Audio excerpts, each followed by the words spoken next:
katanya kalau fotografer itu paling nggak suka kalau kamera atau barang-barangnya itu dipegang sama sembarang orang. Oh. Bener nggak? Wah, Miss Mary kok bisa nebak orang? Bener nggak sih?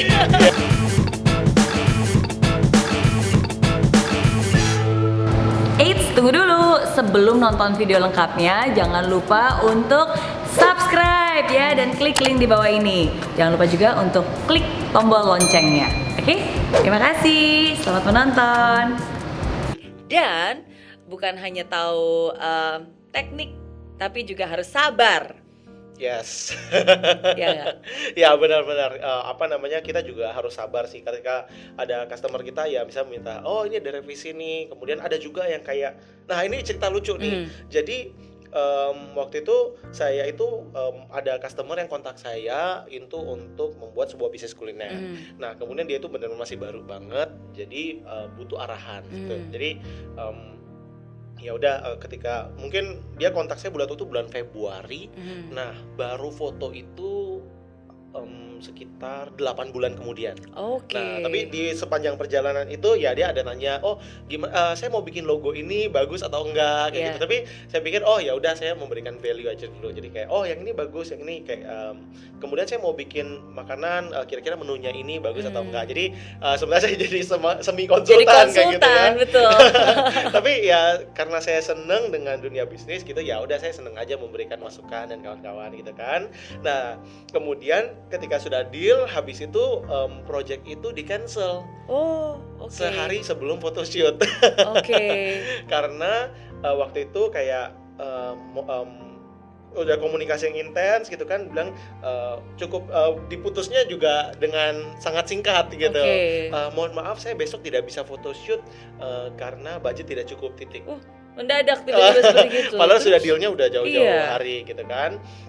Nah, tapi begini, saya jadi waktu itu saya baru ikut, baru dengar ilmu apa gitu kan. Jadi saya berpikir, oh ya itu soal win-win kayak gitu. Saya juga gimana caranya biar orang ini itu saya beri respon yang tidak biasa. Karena kalau kita memberikan respon biasa itu adalah saya berusaha untuk pause dulu sebentar. Jadi ilmu komunikasi itu adalah ketika kita jangan reaktif, gitu. Kalau kita reaktif, yang keluar itu kadang-kadang sesuatu yang nggak bagus. Dan kita sesali nanti. Iya, jadi saya pause dulu sekitar 1 menit gitu kan. Saya pikir dulu, habis oke, respon biasa itu seperti apa? Respon biasa adalah pasti, loh kok gini-gini nggak bisa itu respon biasa. Gini, betul. Nah, saya akan memberikan respon yang tidak biasa. Respon yang tidak biasa itu adalah saya bilang, oh tidak apa-apa. Saya bilang tidak apa-apa. Kemudian semoga dapat fotografer yang lebih bagus, lebih baik dengan budget yang sesuai, dan kemudian juga saya doakan semoga bisnisnya berjalan dengan lancar 2-3 tahun lagi, cabangnya banyak. Pokoknya saya ketik yang panjang kayak gitu. Nah, saya beri respon yang orang ini tidak akan pernah bisa lupa dengan kita. Kayak gitu. Jadi saya coba tes. Nah, ternyata uniknya itu adalah ya benar dia tidak akan lupa dia jadi tidak lupa sama kita. Walaupun dia sudah photoshoot dia tetap masih ingat. Nah, ya ini cerita baiknya, tapi kita tidak perlu berharap ini selalu terjadi. Tapi bukan cerita baik juga sih ya, dia hire fotografer ternyata nggak sesuai gitu. Jadi akhirnya panggil kita lagi 1 minggu kemudian. Saya nggak nyangka bakal secepat itu 1 minggu kemudian kita fotoin, dan akhirnya kita photoshoot berapa kali ya, 2 kali karena dia menambah bisnis yang baru. Habis itu juga dealnya malah lebih tinggi daripada yang sebelumnya. Iya, itu buah dari kesabaran ya. Karena memang benar, maksudnya yang Berry baru saja bilang itu sesuatu yang sangat praktikal banget. Maksudnya ujung-ujungnya kan budget. Apalagi sometimes ketika kita disodorkan dengan 2 proposal dan yang satu mungkin sama-sama dua-duanya kita belum sama-sama tahu nih. Ya kadang-kadang untuk sebuah perusahaan ya udah deh yang murah aja deh gitu. Padahal kan mungkin belum tentu kualitas yang dihasilkan sesuai dengan ekspektasi, dan akhirnya ya terbukti, akhirnya balik lagi ke kamu dan sekarang bukan hanya jadi klien pertama tapi repeat client ya.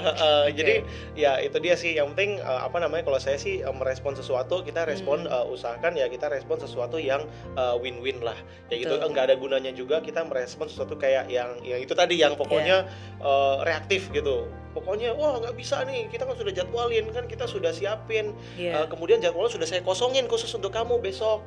Padahal ada klien lain yang yang bisa masuk, tapi Iya. kita udah kosongin tiba-tiba reschedule kan.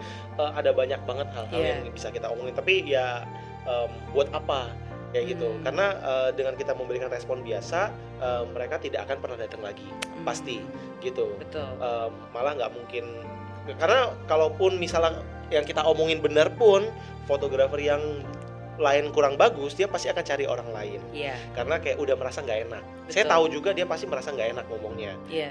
Saya nggak tahu, mungkin budgetnya juga dari bukan dari dia sendiri, ya Iya. kan, budget dari orang lain. Tapi ya apa namanya, dengan kita komunikasi yang baik, customer kita nggak bakal pernah lupa sih. Apalagi kalau kita baiknya kita berikan komunikasi yang agak berbeda dari agak beda, biasanya. iya, agak beda kayak gitu. Oke, tapi memang benar ya, apalagi di bisnis jasa ya, apalagi berhubungan juga dengan orang. So ya kita kan nggak akan pernah tahu apa yang akan terjadi. So be kind always ya, dan nggak ada salahnya juga berbuat baik. Toh kalau misalnya dia nggak jadi klien kita pun, ya at least kita juga sudah melakukan sesuatu yang baik. Ya Tuhan akan membalas dengan kebaikan lain dari orang yang berbeda mungkin. Ya, tapi ini juga saya juga selalu belajar sih, harus belajar juga. Jadi nggak semuanya selalu perfect, tapi ya segala sesuatu yang kayak ternyata ada juga customer yang komunikasinya kayaknya kurang pas dan segala macam juga. Ya pasti nggak semuanya mulus kayak gitu, tapi ya itulah gunanya ya, ketika ada problem ya kita jadi harus beresin. Tapi ketika kita beresin, kita jadi dapat template yang baru. Oh, problem A ini beresin kayak gini, problem B ini beresin kayak gini, ada template yang baru kayak gitu. Ini terbukti hasil dari belajar teknik industri ya, very sistematik, sangat tersistematis sekali. Thank you. Oke. Ini terakhir, tapi bukan terakhir nanya, tapi terakhir tentang suka duka sebagai fotografer ya. Yang terakhir itu, katanya kalau fotografer itu paling nggak suka kalau kamera atau barang-barangnya itu dipegang sama sembarang orang. Oh, bener nggak? Wah, Miss Mary kok bisa nebak orang? Bener nggak sih? Iya. Jadi itu juga ketika waktu saya mulai membangun tim. Jadi apa namanya, awal-awal ya kamera kita pegang sendiri, terus ketika ada tim ya kan, saya melihat bahwa sebenarnya kantor ini tuh bisa memberikan exposure yang lebih luas, memberikan manfaat ke banyak bisnis di luar sana kayak gitu.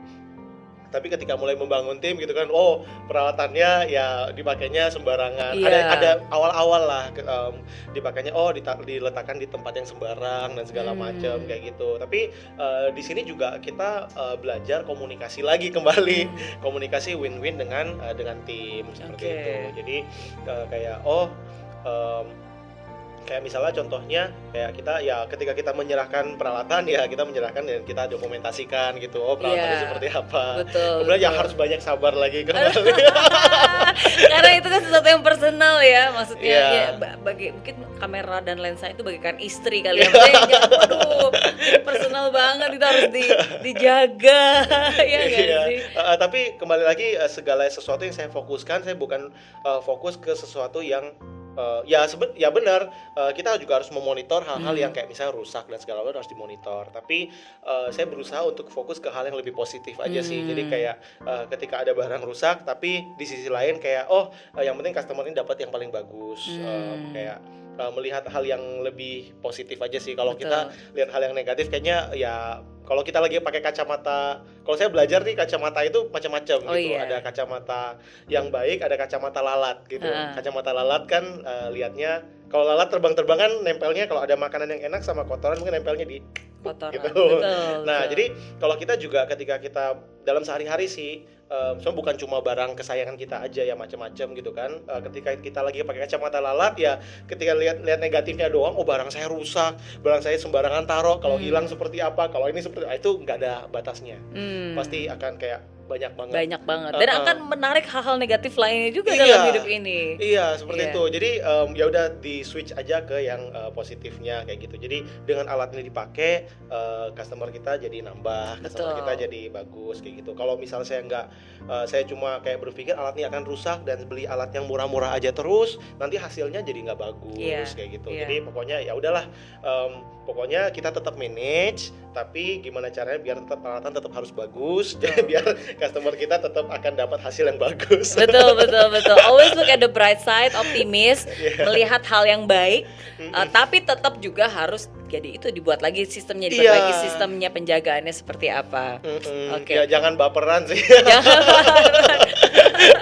Kalau baperan ya begitulah, banyak sisi negatifnya juga sih. Betul, betul. Nah, jadi saya kerasa banget ya kalau ngomong sama Berry ini sangat berbeda karena Oh, gitu. maksudnya kadang-kadang ya orang berpikir ya udah kalau gitu saya pengen buka jasa fotografer juga gitu kan, tapi nggak semudah itu, dalam arti ya Yes. bukan hanya ilmu teknik skillnya saja, tapi ada ilmu komunikasi, buat sistemnya juga ya kan, bagaimana bisa selalu optimis karena kendala selalu pasti ada aja, apalagi di bisnis seperti ini, dalam arti kan ada orderan, harus terus nyari, harus terus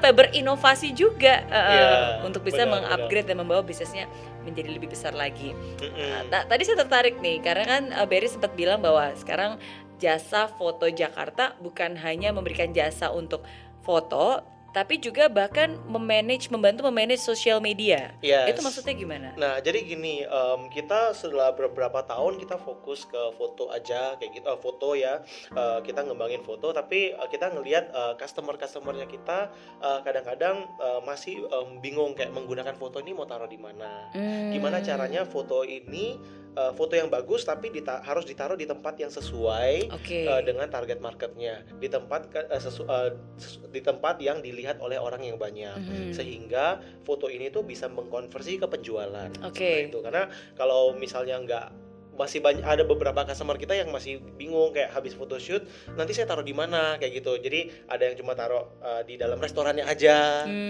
sehingga akhirnya yang bisa lihat itu cuma orang yang masuk. Oke, ya. Dia tidak menambah orang yang pengen masuk. Betul, Itu. betul. Nah, kemudian juga di sosial media gimana caranya biar bisa dilihat oleh ribuan orang. Dan kemudian orangnya harus yang tepat juga. Iya.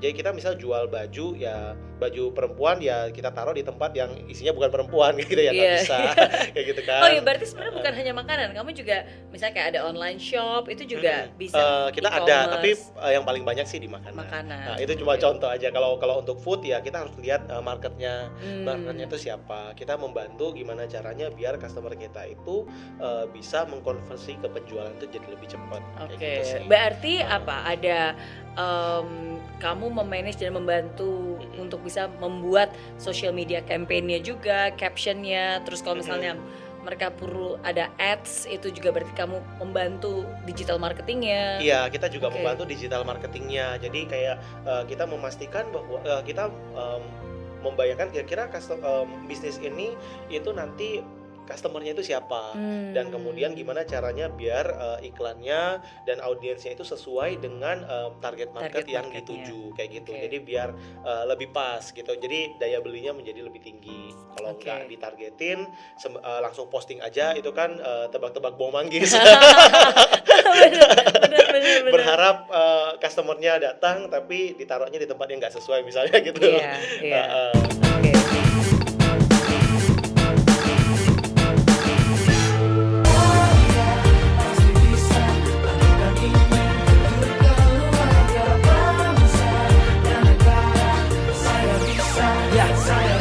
Laksana bumi tanpa hujan, hidup tanpa tujuan, kering dan mati tanpa hijaunya tumbuhan. Demikian kalau mimpi tak kunjung terjadi.